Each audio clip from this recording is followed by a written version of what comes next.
Hello everyone, आज हम करेंगे हिमाचल प्रदेश का इतिहास से रिलेटेड कुछ important questions, objective type questions करेंगे। देखते हैं फर्स्ट वन। किस धर्म ग्रंथ के अनुसार कोल, किरात, यक्ष और नाग जैसी अनार्य जनजातियां हिमाचल प्रदेश में आर्यों से पहले बसी हुई थी? तो ये है किस धर्म ग्रंथ के अनुसार है? ऋग्वेद के अनुसार। प्राचीन आर्य नरेश देवोदास और शांबर के मध्य 40 वर्षों तक चलने वाले युद्ध में किसकी हार हुई? किरात। किरात राजा व आर्य राजा के बीच 40 वर्षों तक चले युद्ध का वर्णन किस धर्म ग्रंथ में मिलता है? ये मिलता है ऋग्वेद में। ऋग्वेद में वर्णित देवोदास और शांबर के बीच युद्ध कितने वर्ष तक चला? 40 वर्ष। आर्य राजा देवोदास का मुख्य सलाहकार कौन था? ऋषि भारद्वाज। It's important. हिमाचल प्रदेश की दूसरी सबसे पुरानी पहाड़ी रियासत कौन सी थी? ये थी कुल्लू। नेक्स्ट है सोहन घाटी, जो 40,000 वर्ष पुराने औजारों की खुदाई के लिए कभी प्रसिद्ध हुई थी, अब कहाँ स्थित है? यह है पाकिस्तान में। हिमाचल प्रदेश में प्राचीन अभिलेख किस एक लिपि में उत्कीर्ण नहीं किए गए हैं? तो ये है इंडो ग्रीक। औदुंबरा शासकों के सिक्कों पर कौन सी आकृति पाई गई है? त्रिशूल।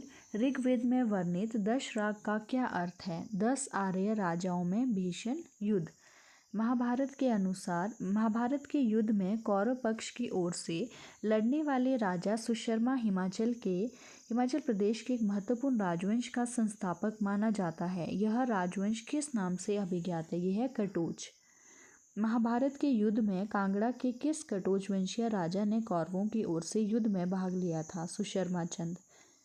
प्रदेश के अनार्य राजा शांबर का किस आर्य राजा से कई बार युद्ध हुआ? दिवोदास। अपने प्राचीनतम ढांचे के लिए प्रसिद्ध गांव जिसका नाम सिकंदर महान से जोड़ा जाता है, यह है मलाना। समुद्रगुप्त ने किस शताब्दी में हिमाचल प्रदेश में नवगठित राज्यों को अपने अधीन किया था? 4वीं शताब्दी में।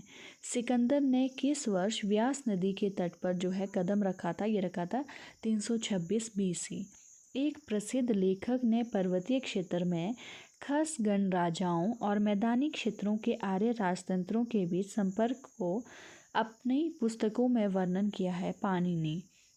अपनी भारत विजय के बीच में व्यास नदी से आगे न बढ़ने के सिकंदर के निर्णय का मुख्य कारण क्या था? अपने भविष्यवक्ताओं की सलाह। किस भारतीय सम्राट ने कुलिंदों योद्धाओं व अर्जुनियों को अपनी संप्रभुता स्वीकार करने के लिए बाध्य किया था? समुद्रगुप्त। सन 480-490 में गुप्त साम्राज्य के विघटन के पश्चात निम्नलिखित में से किसने अपने को एक शक्तिशाली शासक के रूप में स्थापित किया था? तोरमान को। तोरमान कौन था? 5वीं शताब्दी का एक हूण आक्रमणकारी व शासक। नेक्स्ट है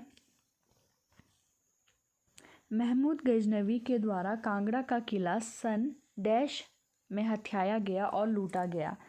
ये हुआ था 1009 में। कांगड़ा किला पर जो है हथियाया था महमूद गजनवी ने। ओके। 1009 ईस्वी सन में निम्नलिखित में से किसने नगरकोट कांगड़ा को लूटा था? ये लूटा था महमूद गजनवी ने। नूरपुर का कौन सा शासक सिकंदर लोदी का समकालीन था? भीलपाल।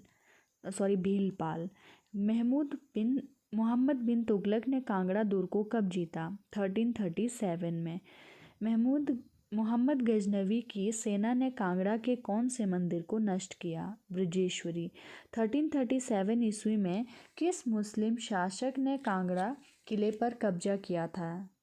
ये किया था मोहम्मद बिन तुगलक ने। 14वीं सदी के उत्तरार्ध में किस मुस्लिम बादशाह ने 6 माह तक नगरकोट के किले पर डेरा डालकर उसके शासक को आत्मसमर्पण करने पर विवश कर दिया था? ये किया था फिरोज शाह तुगलक।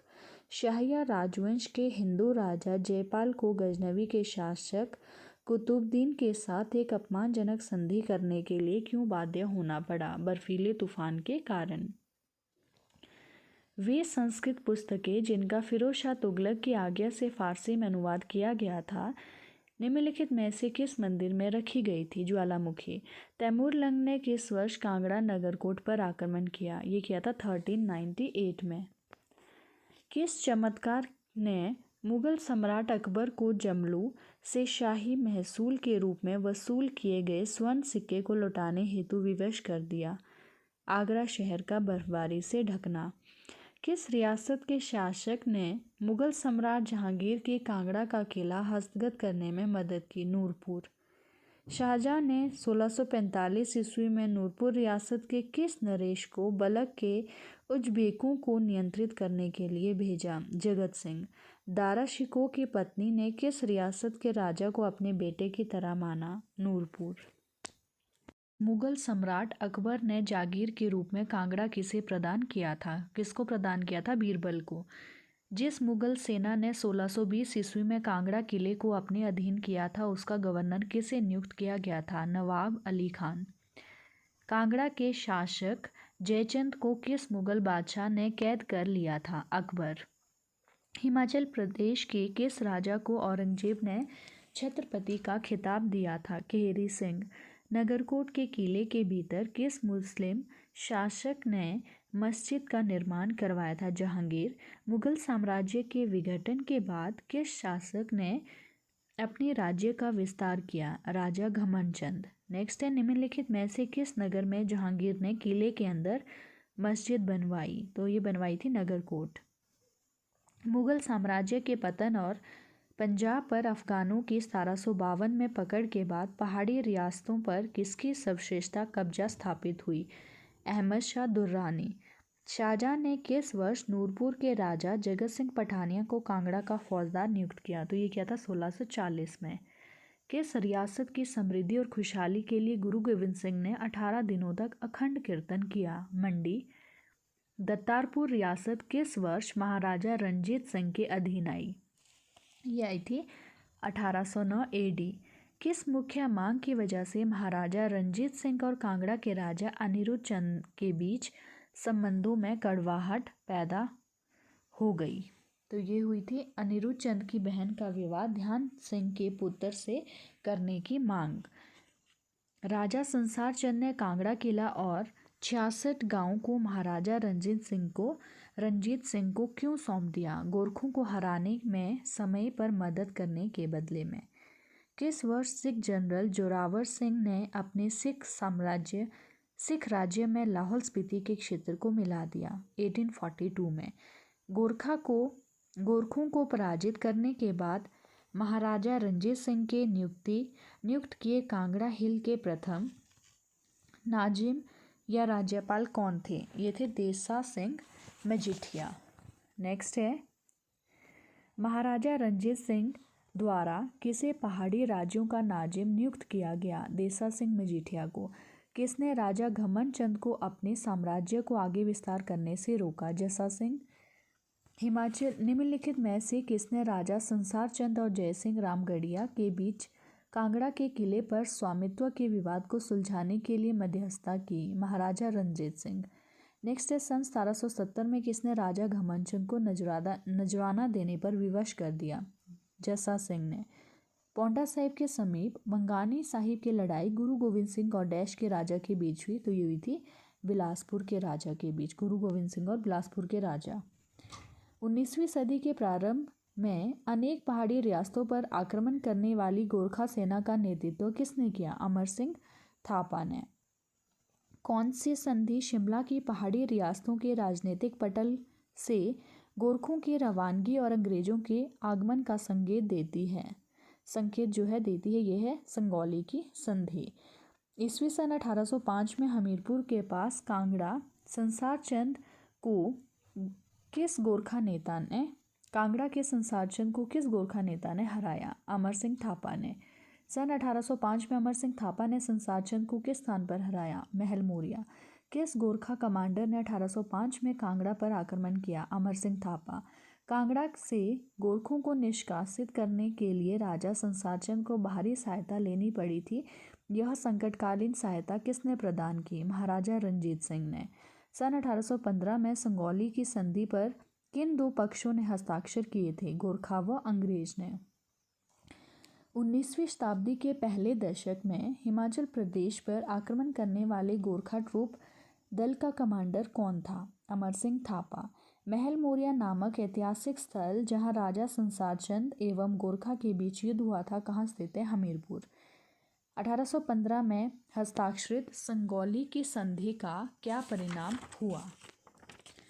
तो आंसर है प्रभावशाली शक्ति के रूप में अंग्रेजों का उदय। नेक्स्ट है, देशों राज्यों के अंत के सिद्धांत की रचना किस गवर्नर जनरल ने की थी? लॉर्ड डलहौजी। शिमला घोषणा पत्र के माध्यम से ब्रिटिश सरकार द्वारा क्या कदम उठाया गया? अफगानिस्तान के विरुद्ध युद्ध की घोषणा। किस वायसराय ने ब्रिटिश भारत की ग्रीष्मकालीन राजधानी के रूप में शिमला के चयन का इन शब्दों में समर्थन किया था? यह भारत में एकमात्र ऐसी जगह है जहां एक वायसराय स्वयं को दफ्तरी तामझाम से मुक्त रख सकता था। Lord Curzon. कांगड़ा, कुल्लू एवं लाहौल स्पीति डैश ईस्वी में अंग्रेजों के अधीन हुए? ये हुआ था 1846 में। नालदेहरा की प्राकृतिक सुषमा से अभिभूत होकर एक ब्रिटिश वायसराय ने अपनी बेटी का नामकरण वहीं कर दिया था। तो ये किया था लॉर्ड कर्जन ने। यह किसने कहा? मैं और चीन के राजा दुनिया के आधे लोगों पर राज करते हैं, फिर भी हमें सुबह नाश्ते का समय मिल जाता है।